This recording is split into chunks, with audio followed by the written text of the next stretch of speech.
He is a distinguished professor at the Australian National University with over 2 decades of expertise in the realm of data science and privacy preservation.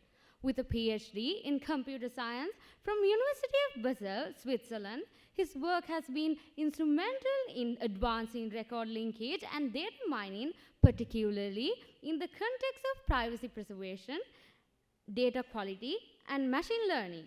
He has authored numerous publications, including the influential books Data Matching in 2012 and Linking Sensitive Data in 2020. Please join me in extending a warm welcome to the stage for Professor Peter Christen as he imparts his insights on the lessons from 20 years of working with administrative big data. And good morning, everybody. Thanks for the invitation to come to wonderful Colombo and Sri Lanka. I spent the last 3 weeks traveling around this wonderful country, enjoyed the food and the people and the nature and everything, and I've got to do some work. So thanks for coming early in the morning. This talk is a really, really broad talk about my experience of having worked in data science for the last 20 years. And so I think I need to start by giving you a bit more background about myself. I'm claiming I've been working on this for 20 years and I have lessons to share. So I did my PhD in Switzerland in high-performance computing and then became a postdoc in Australia. And one of the first projects was in 1999 where we looked at, it's kind of a data mining project, where we looked at 2 different databases. One was Australian Medicare data. So these are records of people going to doctors and hospitals. And the other database were a pharmacy database, which was basically each time somebody got a medication prescribed by a pharmacist or a doctor, there was a record. And our task was to kind of link them, merge them together. It was the first in Australia. It was very complicated. It was a huge database. I think it was a 6-month project. We did a lot of pre-processing, a lot of cleaning, a lot of understanding of the data. We never analyzed the data. That was an interesting lesson for me right at the beginning. Then in 2002, we started to work with New South Wales Health. So New South Wales is the area of Sydney and the surrounding. And we were asked to develop record linkage techniques. Record linkage is the topic of trying to find records in different databases about the same person. So imagine you have 2 hospital databases, and you want to find all the records about patients who've gone to both hospitals. I know what I heard in Sri Lanka, you have identification numbers, so the whole problem becomes a simple join. In Australia, America, the UK, Germany, there are no such unique identification number for people. So we have to use names, addresses, dates of birth to try to find records which are about the same person. And so what we did is we developed new software, freely available open source software, and we were given a data set of 10 years of all the women who gave birth in New South Wales, roughly 1 million records. So it was a single database, but again, we tried to find all the records of women who gave birth. And as you can imagine, that's fairly challenging because people move. So a woman might have a baby in one part of Sydney, then she moves somewhere else. They get married, and if somebody gets married in Australia or Western countries, they often change their names. So we developed the software, did some testing, and then run our linkage. And so guess what we found? We found 3 women, and they had 4 births within a 12-month period. Great, must be some bug in our code, right?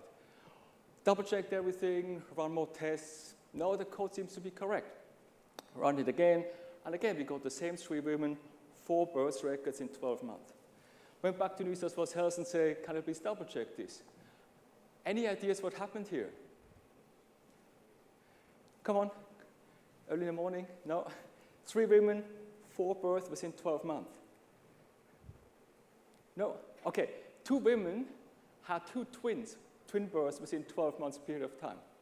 Bit of a shock, I guess. And 1 woman had a triple birth, and then within a year's time, she had another baby. Anyway, our code was correct. There was a bit of a nice story to tell 20 years later on, right? And since then, I've done work with all kinds of organizations, with the Australian Taxation Office. We worked with an Australian credit bureau to try to do linking of credit applications to prevent identity fraud. I worked with a social science research center in Minnesota to link very large historical databases. We developed synthetic data generation for personal health data with Fujitsu, and worked with many researchers across the world. Since 2014, roughly, I've been working in the United Kingdom. I'm actually now based half of my time in Edinburgh, where I work on projects where we try to link a large vital event database. So vital events are birthdays and marriages, these certificates, and I guess you have the same in Sri Lanka here. And we have a very unique database there, and I come back to this throughout the talk. From 1855 to 1974, we have all birthdays and marriage certificates. And we try to link that big database together to reconstruct the population. So basically, that would allow us to go back in time, or we could go 5, 6 generations back in time, and we can see why people died. We can look at how people's occupation changed. Is somebody a fisherman or a farmer in Scotland, and now the grandson of that person is a barrister or a doctor or politician or whatever, right? There's a lot of things we can learn. It's worldwide unique. It's hugely challenging. Okay, so that's kind of just setting the scene. That's kind of my background. So I'm not just talking about challenges. I've gone through these challenges, and of course, it's not my only work here. I've worked with lots of people. They're alphabetically ordered. All the people with in italics fonts are from Sri Lanka. So I've had the pleasure to work with lots of Sri Lankans in the past 20 years as well. And apologies to everybody I forgot, of course.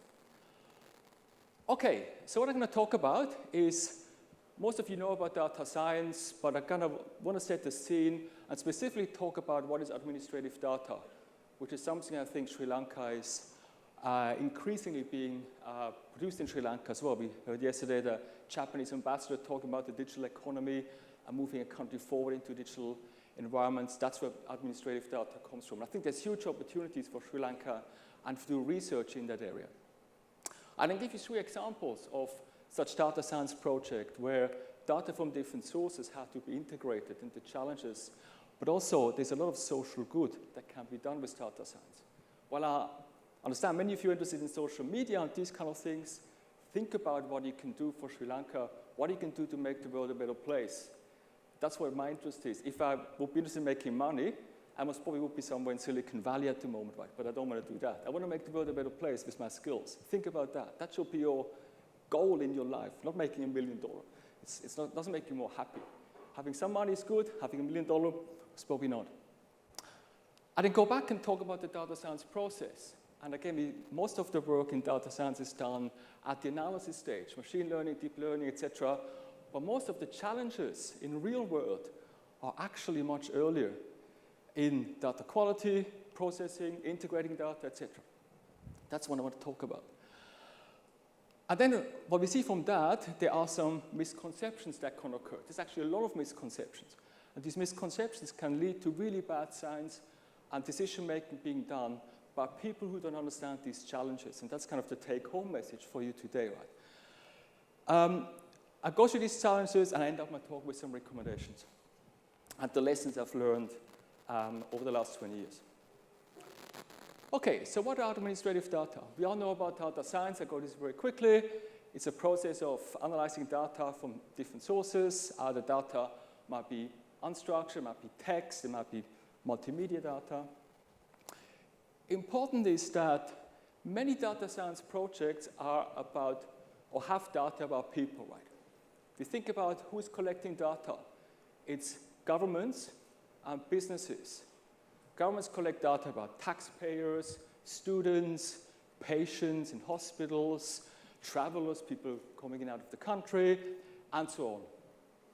Businesses, of course, collect data about their customers, as well as their suppliers, etc. But the main thing is that much of the data we are working with is about people. All the student talks, I think, this morning were about data about people. What movies they like, recommendations, etc. And data about people is hugely valuable. And I guess arguably I would say it's the most valuable type of data, right? The example I give here is from a 2019 report by a consulting company in the United Kingdom, the National Health Service, NHS, you might have heard of that through the COVID period. They collect a lot of data. And if this would be curated and cleaned and integrated and everything, it would be worth, I hope I get the correction correct, 2,000 billion Sri Lankan rupees per year. I'm not exactly sure what can be done with all that data. There's a lot of things you can do, right? Understanding the health system, improving the health of people, planning for the country and things like that. That's per year. if you have access to that database, right? But that's most probably not possible for many reasons. So important is that all the data which is being collected by businesses and governments are not primarily collected to do data analysis or data science, right? They're being collected to do billing. For example, your telecommunications company collects all your calls or your data, your SMS, whatever you do, so they send you a bill at the end of the month, right? Hospitals collect data so they know how much you have to charge a patient, and so on. It's not collected to do data science primarily, right? And that's really important, right? The data is collected for a different purpose than doing any analysis, right? We call this administrative data. It's data collected to run a business or a hospital or a doctor's practice or a government and things like this, right? But not for data science. Keep that in mind, right? And what I'm talking about is real-world data, not the data sets which many academics use from Kaggle or the machine learning repository. These are toy databases compared to real-world data, right? So what we call administrative data research is using such data sets to do research, right? And the important thing is, in the past, many researchers in health, the social sciences, psychology, etc., they did studies, either experimental studies, that's like in medicine, or they use surveys, right? Most of you have done surveys where a researcher asks questions, and they might get a few hundred responses. I guess the census is a very large survey done in many countries. But even many countries now think about replacing the census with administrative data, right? And that's a very, very challenging thing to do. A census costs hundreds of millions of dollars or pounds, almost billions of rupees here. But can we get the same answers from administrative data, right, to understand the population? Right? And so that kind of shift from explicit data collection by researchers to using administrative data, this is where misconceptions start to happen, and this is where things go wrong, to say it mildly. We all know about big data, right? As computer scientists, we know the 4 or 5 V's, which I don't go through. Interestingly, in national statistical agencies, so the Office of National Statistics in the UK or the Australian Bureau of Statistics, and Sri Lanka has a similar statistical agency, or within health and social science research, big data is not exactly what we think big data is. A large database of, let's say, 1 million records is big data, because in the past they had maybe 1,000 records, right? For me, a database with 1 million records is not big data. But researchers who are not familiar with computer science methods and high-performance computing and data analysis, they're struggling with 1 million records. And so that fundamental shift from small to possibly very large, dynamic, and of course unclean data, again, the data is being collected for different purposes, right? If these researchers get such large data sets, they're sometimes really lost, and they don't know how to deal with them, right? And that's where the challenges come in, and that's where the misconceptions come in, which I'm going to talk about later on.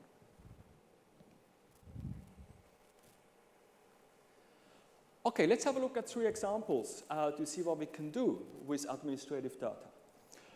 The first is more than 20 years old. It's from Australian colleagues, Chris Kellman and his colleagues.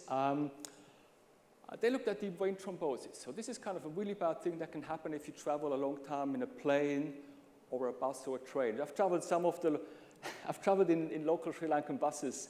Maybe you traveled in a bus. One of them, actually, the wheel fell off while we were traveling. They had to fix the wheel, which is a great experience for us, at least as travelers, maybe not for the people who had to be somewhere. But you know, if you travel in buses, you sit there for hours and you can't move, right? If you fly overseas flights, you often sit 5, 10, 15 hours in a plane. And what these researchers looked at is deep vein thrombosis is a thing where a blood clot starts in your legs and goes through your body, goes in your lungs, and people can literally die or have very bad outcomes, right? And it's known that deep vein thrombosis is related to not sitting, not moving your legs, right? And so what they did is they looked at 5,500 hospital patients in Western Australia. So that's basically Perth, and it's pretty close from here, right? The good thing with Perth is that it's so far away from everywhere that to get to Perth, you have to fly a long time, right? And so they knew everybody who arrives on an international flight has been sitting in a plane for maybe 7, 8, 10 hours. So they looked at these hospital patients, they looked at travelers, and what they found is, and that's 20 years ago, that if you do an annual flight, a long-distance flight, your risk of deep vein thrombosis increases by 12%. If you do 2 flights, it might be 20%. That's quite substantial, right? And if you've ever done a long-distance flight, you must probably now always hear these announcements, or you have the kind of little card in front of your seat. Do the exercises, move your leg, right? Do these kind of things as you sit 15 hours and watch all these crappy movies that show on these planes, right? So that's kind of a real-world outcome, right? People are aware that flying for a long period of time can be bad for your health. And also drinking lots of water as well, of course, to keep your blood dehydrated. The second study is from America, from Chicago, from 2020. This is about lead-based paint.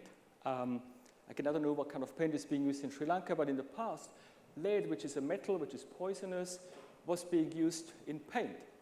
And it seemed to be it was a cheap way to have paint. And so lead-based paint was used in public housing. And as a result, there were some damages. So kind of what happens is that children, I don't have children myself, but if you have children, you must know that children scratch the walls. They might even lick the walls. They do all kind of things with the walls. They paint on the walls. But if they ingest lead, so through the paint, as they are children, it can lead to developmental problems, so learning difficulties. All kind of things can go really bad. So that has been known for a while.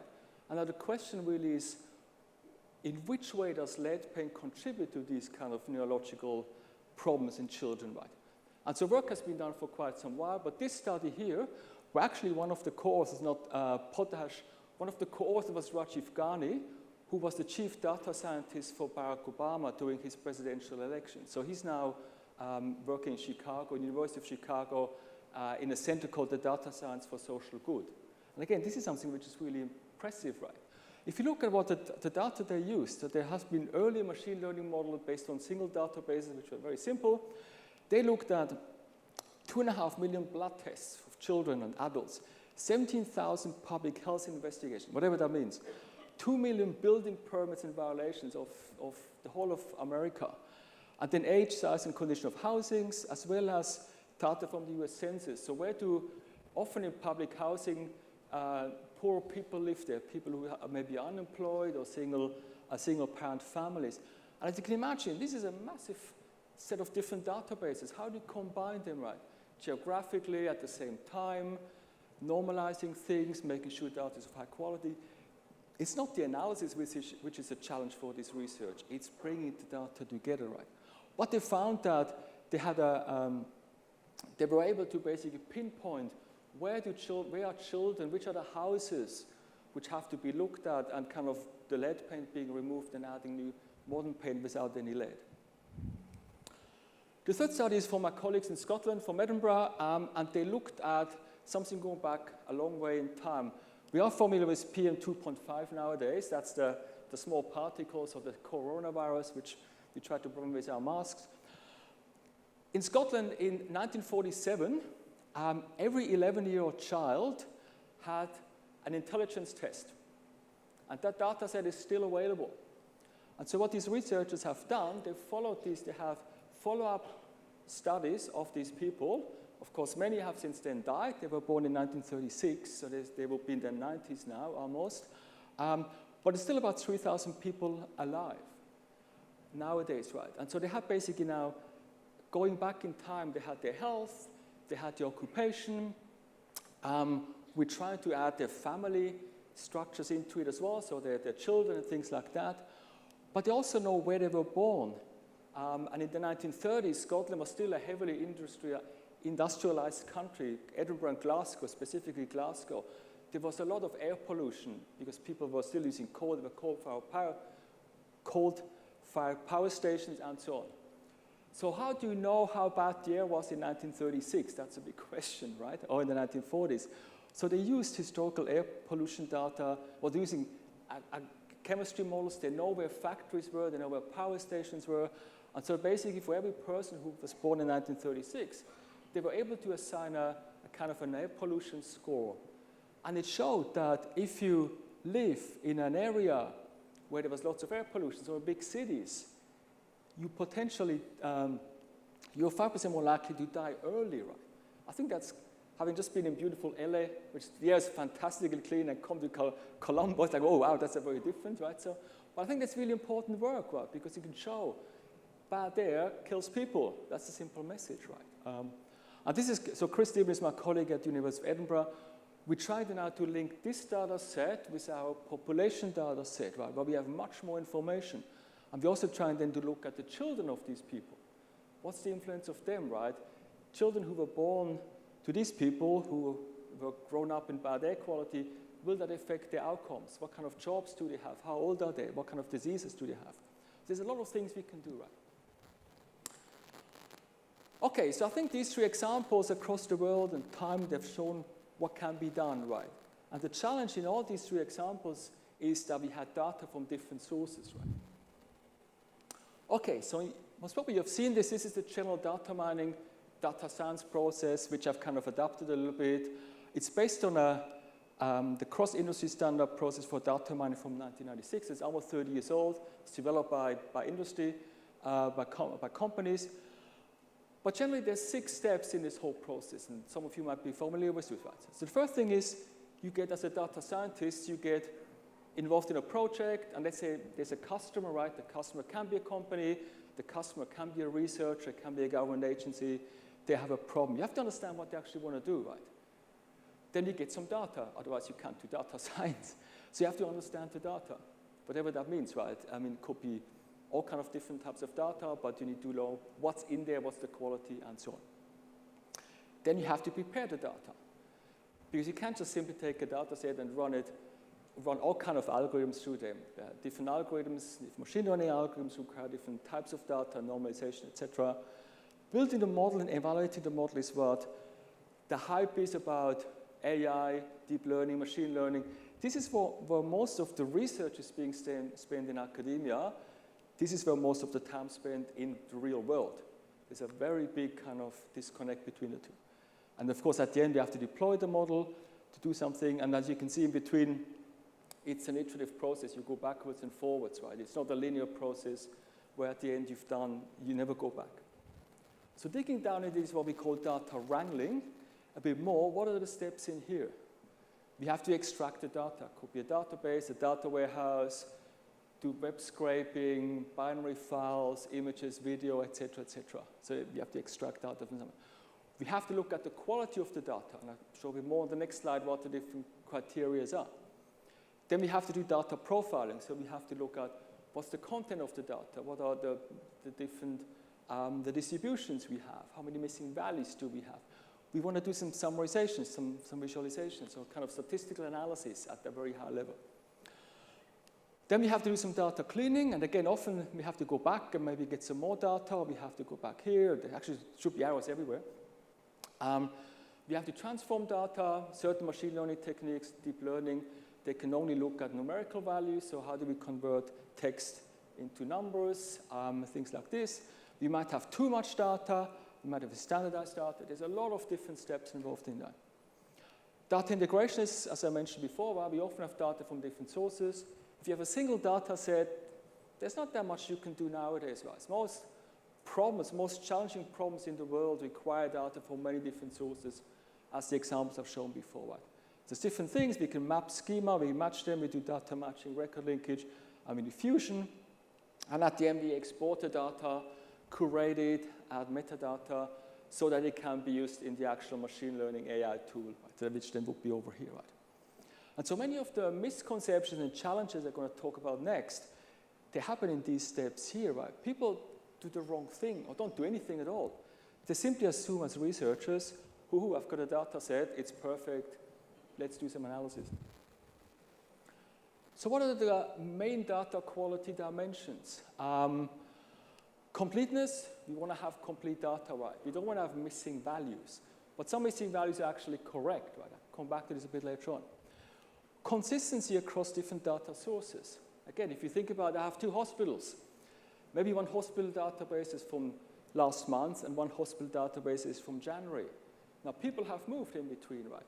So you might have somebody with a certain name, certain date of birth, but the address is different. Or there might be a misspelling, or there might be some change in occupation, right? All these things, how do we deal with that?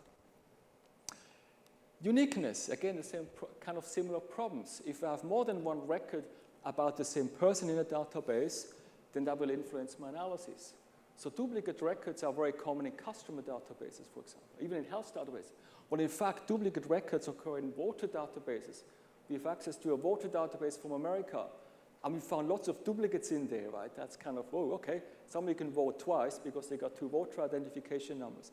That's a bit scary. Validity and accuracy are two really interesting dimensions. People often make mistakes between the two, right? So validity means a value meets a criteria. So if I have an age in year of people, and I have an age of 42, that's a valid age. But it doesn't mean that's the accurate age, right? Of course, an age of 135 is most probably not valid, right? As far as at this time, of course, maybe in 150 years or so. Accuracy is the value correct with regard to the real world, the actual age of the person, right? Is John Smith really 42 years old? Often we don't know that, right? Is he really working as a professor, or is he working as a doctor, or things like that? And then, of course, the last one is timeliness. We want to have data which is as up-to-date as much as possible. There's no point in analyzing a 10-year-old credit database because everything has changed since then, right? Or a health database before COVID would be very different from a health database now. Okay, and so now let's have a look back. This is kind of our own picture based from recent research, where we now looked at what can actually go wrong, right? And we looked at the whole process of where data comes from until it lands on your hard drive or your cloud environment or whatever you use, right? So we are over here, we're the data scientists, and we have this database, we call it DL, the linked database, the one which is the one you get as a researcher. But the data comes from somewhere over here, right? It could be collected through some equipment, sensors, log files, video cameras, whatever, or from some population, all the people in a country, patients in a hospital, our school students, our university students, our people flying into and out of Sri Lanka and so on. They're being collected somehow. We don't know generally, right? There can be handwritten forms being typed in. There can be web forms. There can be scanned forms. Somebody decides who to include or not to include. There's a lot of things that happen here, right? But that gives us the original databases 1 to n. We have different databases. And then there's some cleaning, selection, transformation being done by the people who own these databases. Again, a government agency, the immigration department, a hospital, they all do their own processing because they want to use the data for their operational purposes. But generally, as a researcher, you have no idea what happens on this side. Then in the middle, the databases are then being extracted and given to a researcher or the research organization. They then integrate them somehow, and then they do more processing. And as an end product, we have a single database, which potentially is then what ends up in Kaggle or the machine learning repositories. But these databases are very different from what's happening over here. Right? And not knowing the whole process, that's where things can go really badly. Go really bad. Okay, so what did we come up with? So we thought about this. My colleague Ryan, who's actually a social scientist, but he works in privacy and works with the census in Germany. We started this about 2 years ago. We looked at what can go wrong with administrative data, right? And it's really about this hype of AI, big data, machine learning, deep learning. We understand how algorithms work, right? People in management, they often don't. They think, hey, you're a data scientist. You learned about AI and deep learning. Do something. Solve our problems as a company, right? You can do it. They think anything can be solved with big data and AI. They think any kind of questions can be answered, but they normally don't understand data quality issues, the techniques which are being used, and the limitations of these techniques. None of the techniques we're using is perfect, right? Now, go through those on the next few slides. We'll give you a few examples. Right, so there's a lot of work happening about data quality in general. There's whole books about data quality. There's whole books about missing values, for example, right? And data we don't know. Dark data, as my colleague David calls it. But if you look at specific population data, so personal data, there's actually not that much work. There's maybe 5, 10 papers which we look at what can be wrong, what's the data quality of personal health data, census data, and things like that. And therefore, again, people are not specialists in data science, and computing algorithms. They really underestimate the challenges of this whole process and what can go wrong as we collect data and as we work with it. And therefore, they have expectations which can't really be fulfilled, right? And as a result, there's a lot of studies, a lot of research is being done which could end up in costly mismanagement in public health. There's a lot of studies in health journals which have to be retracted because they realize after somebody else looks at the data that something in these data sets is wrong. And the results in a health study can be really bad, right? I mean, if you do a health study in public health and say medication A is better than medication B because something in the data set tells you this, but it turns out it's not the data set, it's actually the way the data set was processed which gives you wrong results, that could be a disaster, right? And as a result, the public will lose confidence in health research, as we've seen across the world to some degree during COVID. And I guess also that people can lose trust in governments as well. We know that lots of people have no trust in governments at all because they actually don't really follow evidence-based decisions, right? That's across the whole world, right? But that's another problem. So we should try to prevent these misconceptions, so try to avoid these misconceptions. So far we've identified about 30. I'm sure there's more than that, but we kind of collected them. If somebody has another misconception, read our paper, then let us know, right? So here are just a few, right? And the majority of these misconceptions really about how data is being captured. Processing and linking we understand fairly well. I'll just go through them fairly quickly. I'm not sure if I'll give an example for all of them, right? The first misconception is that a population database contains a record about every individual in a population, which of course is wrong, right? I was probably now going to be in an immigration database of Sri Lanka because I flew into the country. Hopefully I'm not going to be in a health database in Sri Lanka. So far, I haven't been to a hospital, right? And I hope I don't have to go to a hospital. I'm not going to be in an education database in Sri Lanka. I'm not in a census database in Sri Lanka. The same happens across the world. International students, like in Australia or the United Kingdom, they're not part of the public health systems. So they're not in these databases. People who are unemployed or people who are homeless are not in databases, right? A population count in a database is well defined. That's a very common misconception. So how to define who to include versus who not to include in a database? That's sometimes not very well defined at all. And it also changes over time as well. Each individual in a population database is represented by a single record. So again, that's the problem of duplicates, right? That's a very, very common problem that many databases contain more than one record for many people. If you don't have a unique identifier, even if you have a unique identifier, people make mistakes, right? If you have to write your ID number on the handwritten form, I know you have to do this here when you take the train, so they write it down maybe. How many of them are badly written and then mistyped, right? And suddenly you have a person might have 2 identification numbers. And if you do a join on these identification numbers, you get a total mess, right? Records in a population database always refer to real people. That's a really interesting one, right? We found this when we worked with this credit database. And what happened is that credit database had names and addresses, and it turns out many of these people were called Tony Test, and they were living in Testville. And the telephone number was 1, 2, 3, 4, 5, 6, 7, 8. There were hundreds of them. And then we realized, actually, these were test records which were entered by people who developed and tested the system. And nobody removed them, right? So if you have 1,000 test records, they all live somewhere, they all have a valid address, a valid occupation, but they're not real people, right? Nowadays we have the issue of AI bots and things like that, which generate records, which generate recommendation, which generate text and whatever. They're not about real people, right? So even if you do a social media analysis, you might have 10 or 20% of the messages you analyze are not by people, right? That's a really big thing. Nobody thinks about this, really.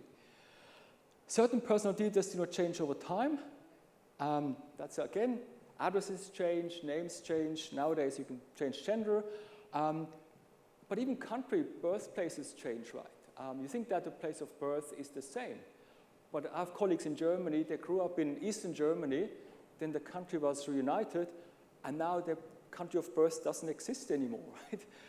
Their city was renamed from an Eastern German name into the previous name, right? Some of you might know that as well, some German colleagues here. Errors in personal data are not intentional. Who provides their actual phone number in every web form they put in? Most probably not, right? So if I have to put in details into a web form and they ask me for my telephone number, let's say to order a book online, again, my phone number is 1, 2, 3, 4, 5, 6, 7, 8. Because I don't think I want to give my phone number to a company and then they might call me. That would be really annoying, right? So people give fake values.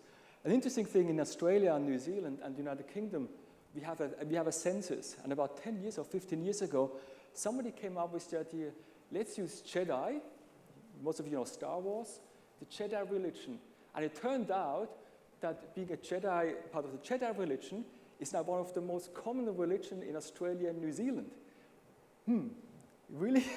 Because people don't want to give their religion, or they have no religion, right? So people in surveys and census, they don't often give exactly the information, the true information, right?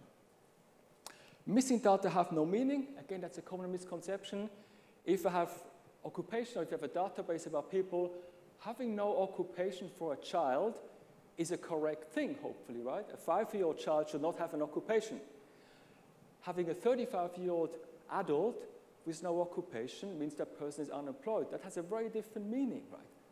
And again, as I mentioned before, there's whole books about missing data and what it means and what it affects our way of analyzing things. Data values in the correct attribute fields. That's a really interesting one with, I guess, many of you Sri Lankan people. You have very complicated names. If I don't offend anybody, but I've had 8 Sri Lankan students PhD students at the Australian National University, and I think none of them had problems, all of them had problems with their names. Because names are so long, they don't have simple first name and last name, but that's what many Western countries expect, right? Actually, one of my students, her passport, the name was too long in her passport.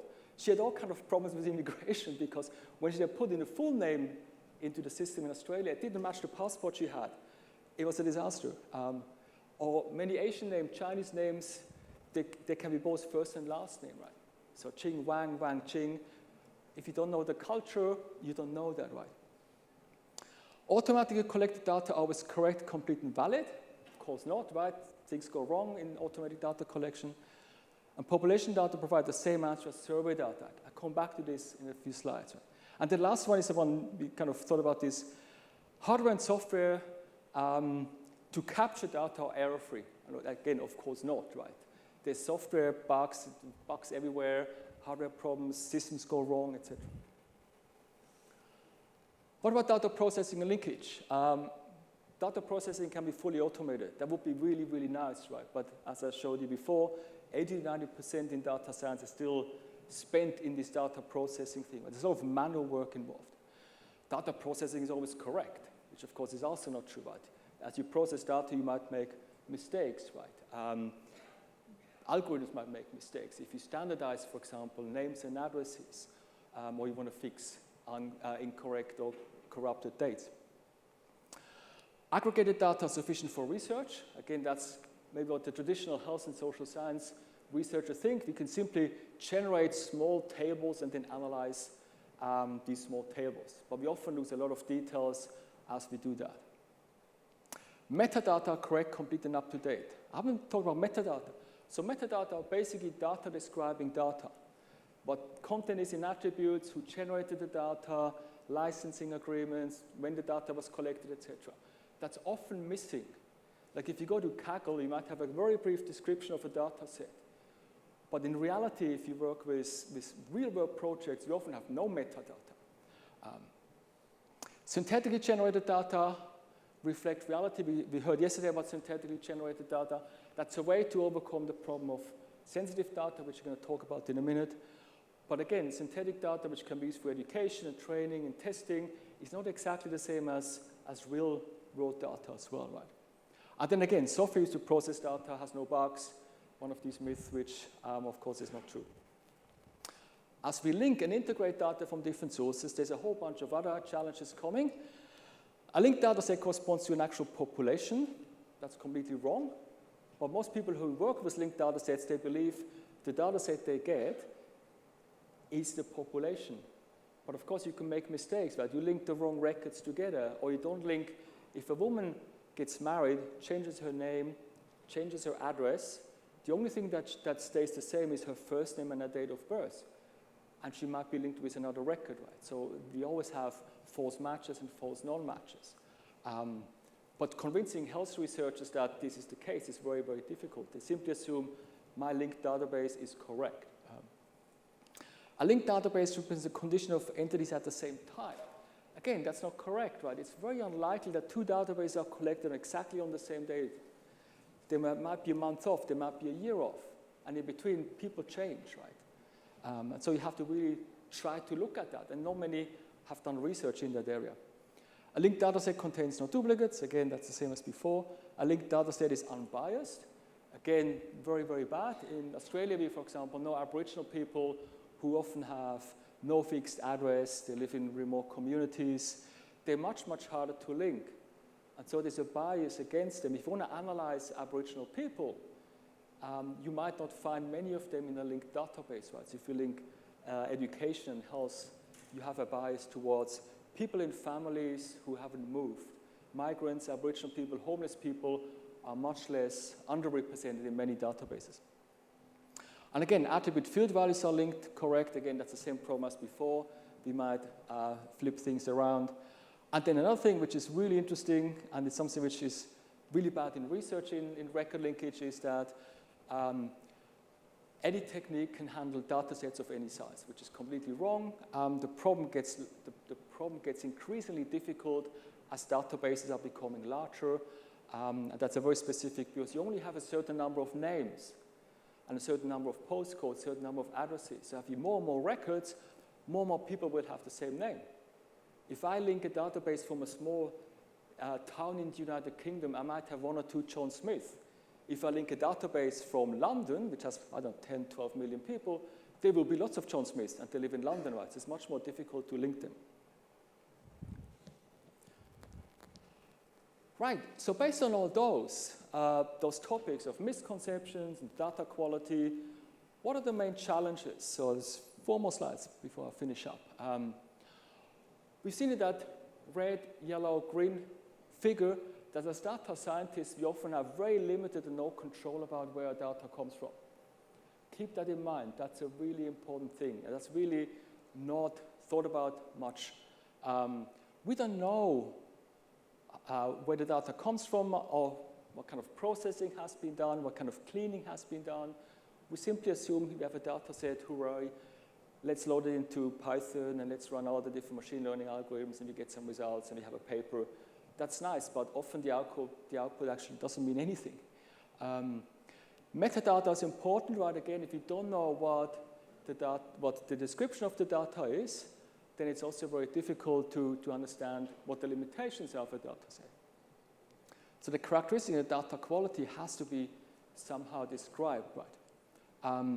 And yeah, this middle sentence here, if the collection, the processing, and linkage is outside of the control of the researcher, then it can be very difficult to do good research, right? I'll come back to this a bit later on, right? And I like this quote here from a paper a few years ago, right?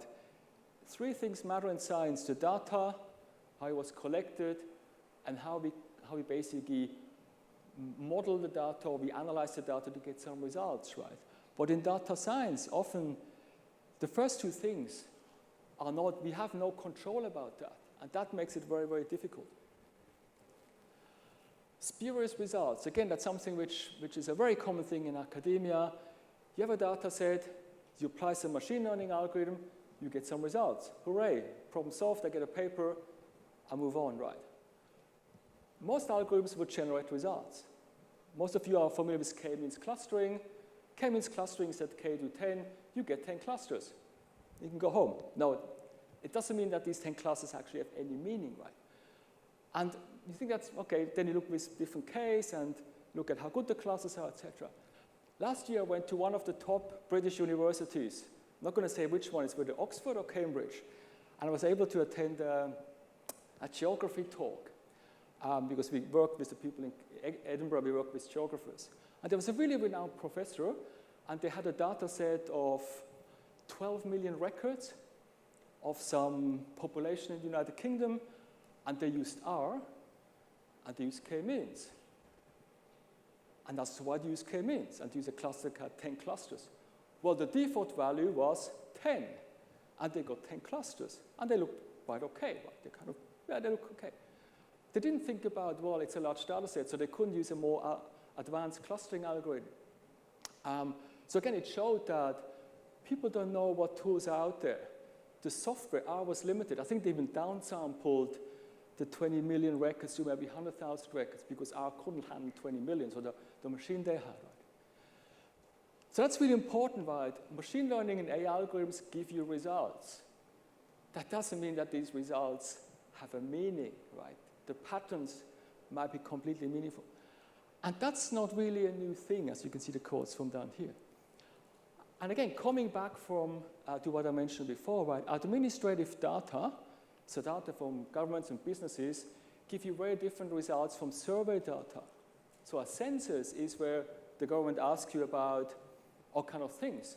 Or a web survey about student well-being, you ranked, are you happy? Do you like your studies? Do you like your professors? That's very different data than if you look at the marks students get, right? So survey data is about people's beliefs, their attitudes, their expectations and intentions. And administrative data is what people actually did. They went to the doctor. They bought painkiller tablets, or they bought some medication, right? That's a fact. It's not about, I had some pain in my shoulder. That's very different, right? That's survey data. And of course, survey data, administrative data, can give you very, very different results. Right? And the data might not contain the answer, as is a really from 1986, right? We know, so decisions are aware of this, right? So be very careful. And the last one, I actually forgot that. I forgot about that, the subtitle here. Why becoming a theoretical physicist can make your life as a researcher much easier. And that's really about working with personal data is extremely painful. I've done this for the last 20 years. Personal data is highly sensitive, and Western countries, I'm not sure about Sri Lanka here, I'd be interested to see, there are very stringent privacy regulation and laws, right? So you might have heard of the European Union, the General Data Protection Regulation. In the United States, there's the Health Insurance Portability and Accountability Act. So they really limit what can be done with personal data. So names, addresses, sexuality, trade union membership, etc. These are also called protected attributes of people. And that's good, right? We don't just want to have hospitals uploading all our health data or universities uploading our student degrees and student marks onto the internet, right? But as a result, we often have to go through a very, very complicated and long approval process. This is something called information governance. And so in Scotland, where I work with on that historical database, we have a single person working full-time to go through all the legal aspects. We're working with the National Records of Scotland. We're working with national health insurances, not the national health system. We work with different organizations. They are very worried about the data we have. And so one person works full-time on legal aspects. Lucky it's not me. I would hate that. So if you have a meeting with them, I can't do these meetings. They're pretty horrible. I remember once when I was working with a company in Australia, they gave us funding, and it was about the agreement. And so I was sitting in a room. On one side were the university lawyers. On the other side were the industry lawyers. And they were sitting there, but they were talking for 1 hour about a single word, service.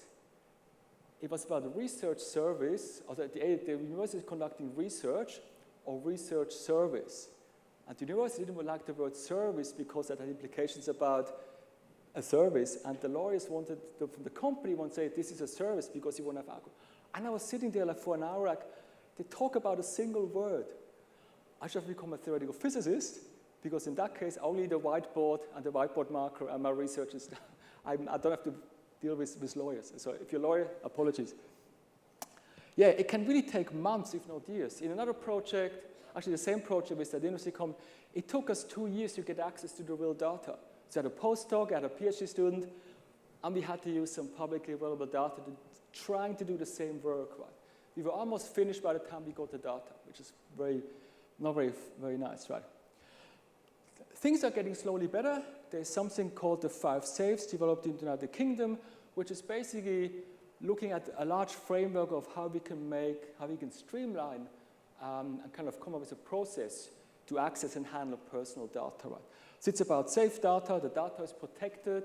It contains the minimum amount of information we need to do research. Safe projects, so the projects have to be approved by a university ethics committee. We don't try to do anything unethical. We're not going to try to do something with children. Safe people. People have done training. They understand data privacy. They understand disclosure control. Safe settings. Again, in Edinburgh, we have a highly secure supercomputer. Accessing that is 2-factor authentication, 3 logins, only in a room where nobody else is there. It's really painful to work with, but we have access to that database of birthdays and marriages. And then the final one is safe outputs. So we're never going to use something or give something away for research which would allow the re-identification of individuals. It's all anonymized data, right? And again, as I mentioned before, synthetic data is increasingly used for training and education. So if you can basically generate synthetic data, which is very similar to real data, but it's not about real people, then we can give that away for free, right? And people can train doing training courses, they can test their software, and then run them on the actual data. But there's also danger with synthetic data. Have I got time? I've got a really funny anecdote. So we generated synthetic data about people about 10 years ago with Fujitsu. And what happened is, like here at the University of Colombo, students have to do final year projects. So one of our students took that data generator, and they were doing some student management system. So the student added a random university ID number to that data set. And that went up to GitHub. So the student code and the student-generated synthetic database went up to GitHub. I was in the United Kingdom when this happened, luckily. Somebody picked that database up, and somebody who was an alumni of the ANU, who studied at the ANU 20 years ago, he was looking for his friend. So the randomly generated database contained a person with that name. Let's call him Frederick Smith. And so this person found this database, this CSV file with 1,000 records, was completely outraged that an ANU student publishes data about real people. He contacted the ANU legal department. He was like, what, how can we do that? It was a big row. My head of department was in discussions with the legal people. They didn't contact me, luckily, until they realized, oh, this is synthetic data, right? But the way it was generated, it looked like real data. That's the whole purpose of it, right? So when I came back from the United Kingdom, my head of department, you come to my office and you make sure that you're never going to do this. So it was a really shocking thing, right? They spend a lot of time trying to convince that person, this is not real. This is not your friend's university address. This is not your friend's address. This is just fake data. But if you generate fake data which is as close as possible to real data, you might generate something which is close to real data, right? Okay, so what are the lessons? So one more slide. And again, there will be many more lessons. I tried to kind of condense everything into one single slide, right? So obtaining access to real-world data is very, very difficult in many cases, especially if it's health data or other sensitive data. It takes a long time. And that's why it's much easier for a student or even for a researcher to just use one of the publicly available databases. But you can't really do the same thing, right? Real-world data are dirty. That's really important. You're never going to have real data which is clean, 100% correct, 100% complete. That simply doesn't happen. Real data is always, there's always some messiness. Data about people is by definition messy because people make mistakes intentionally or unintentionally. They don't want to provide information. So if you work in a project with real data in a company, in a government, always make sure that you do a thorough data exploration, profiling, and data quality assessments. You understand what's in your data, right? Try to obtain detailed metadata, right? So data about the actual database, right? The content of each attribute, so each column, when it was collected, who collected it, what can you do with the data? Is it open? Can you give it to other people? What are the missing values? Are there any codes in the data? If there's codes in the data, you need to know the descriptions. Codes can change, right? So that Medicare example I showed you at the beginning, we had several years of Medicare data, and what they didn't tell us that in one of the years in between, they changed they changed some of the codes for mental health prescriptions. So our analysis is completely messed up, right? So things change over time, right? So try to get as much information about what has been done with the data set. Data sets have limitations, right? You can't answer any question with any data set. That's really important, and that might be hard to understand for people who don't know the technical limitations. So if your boss says, do this, you have to tell them, actually, no, we can't do that because the data set doesn't have the information, right? That's a really important one, right? Always carefully assess the results you're getting from any machine learning AI tool, right? If you ever get 100% accuracy, you're wrong. You've done something wrong. 100% accuracy means the classes are completely separable, right? Either the data set is very, very simple, or you've selected not the right attributes, or something else went wrong, right? So 100% accuracy is not something to celebrate, it's something to go back and try to fix. If you get 95% accuracy, that's probably more realistic, right? At least go and have a look why you get 100% accuracy. Another topic which I'm doing research on at the moment, but haven't got time to talk about, is what are the measures used to actually assess your machine learning models, right? We are familiar with accuracy, precision, recall, the F measure, etc. But in the research we're doing at the moment, we actually found that in many studies, people use a measure because somebody else has used it before. They don't really think about, is this the best measure? My colleague David Han from the United Kingdom, he's an expert in measurement.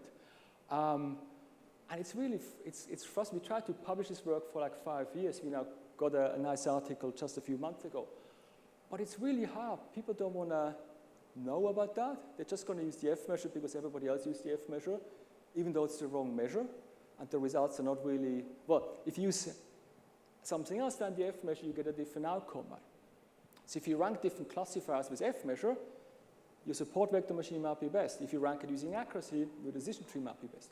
So it's really important to think about what do I want to measure? What's the objective? Do I want to maximize the profit in my company?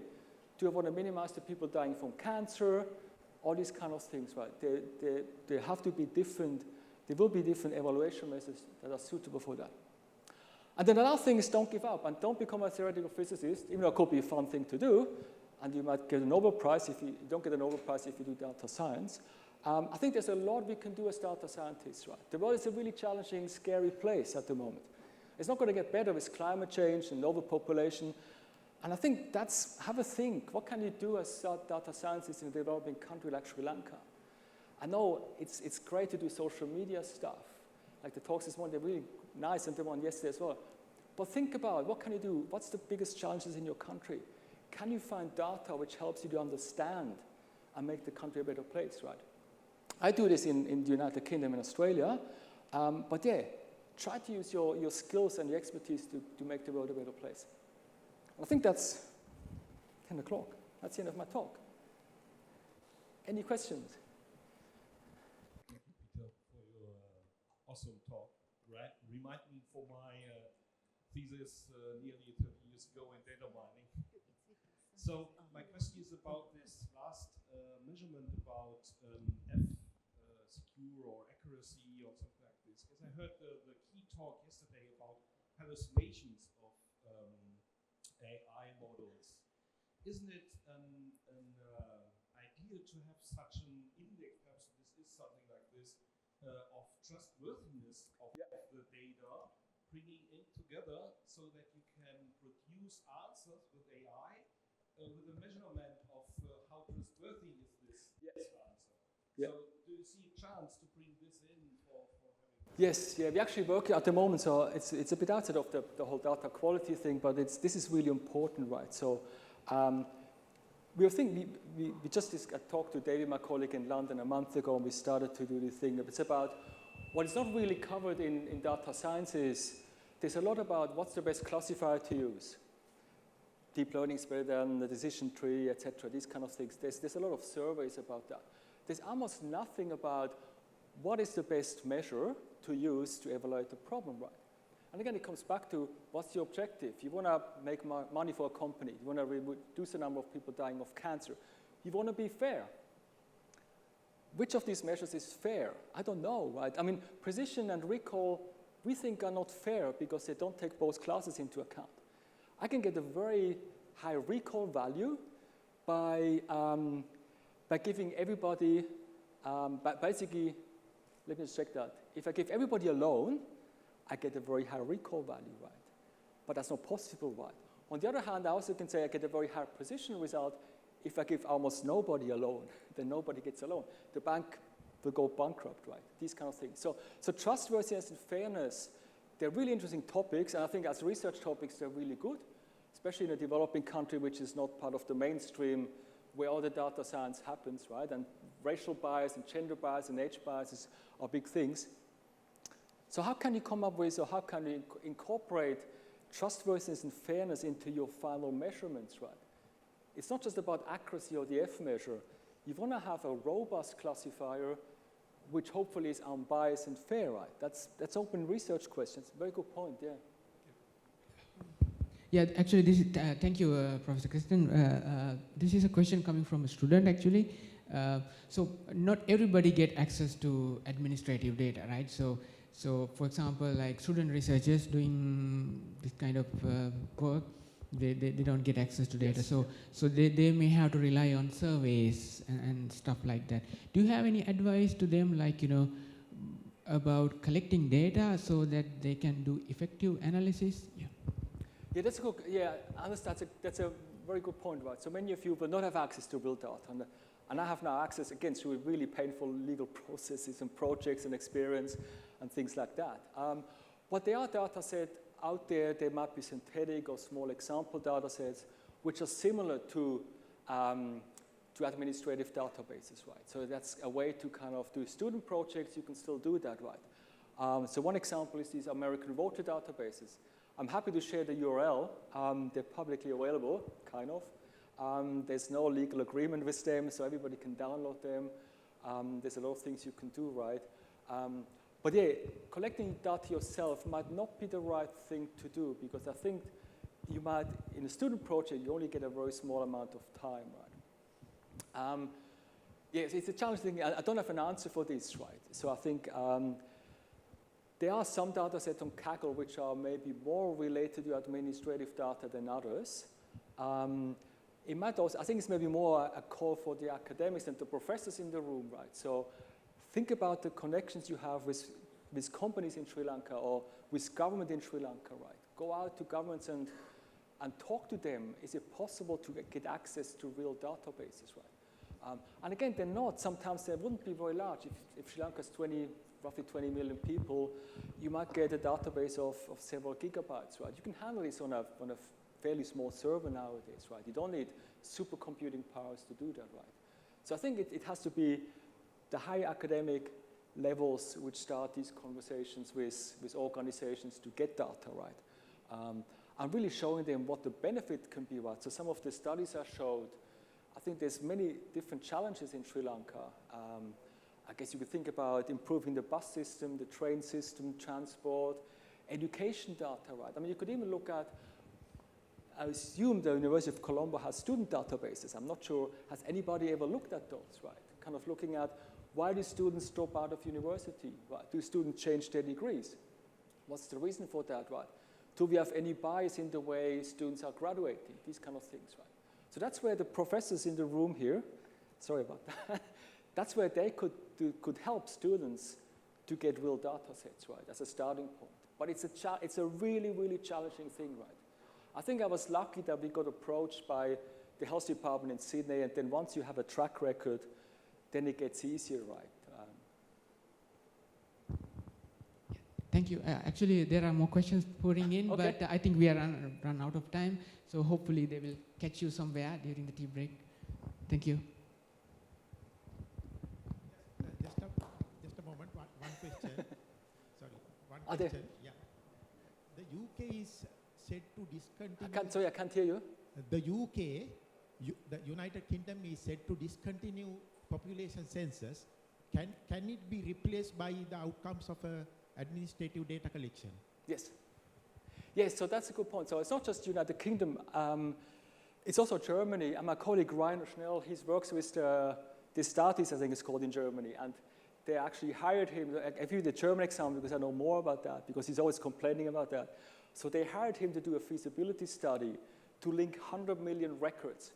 So looking at if you have different databases, Germany has like 90 million, 80 million people. So he generated a synthetic data set of 100 million people. And then you run all kind of available software, and nothing worked. Everything works up to like 20 million or so. And afterwards, the computational complexity and software aspect basically means it doesn't really work. So he wrote a report, which he's not allowed to share, and gave it to the statistical office in Germany. And I think they were not really happy about him telling them it's going to be very challenging. They still want to do it. But again, my understanding in Germany is that every city has their own registry. There's several thousand databases which have to be linked to get the whole population right. It's most probably similar in the United Kingdom. I don't exactly know what the Office of National Statistics is doing.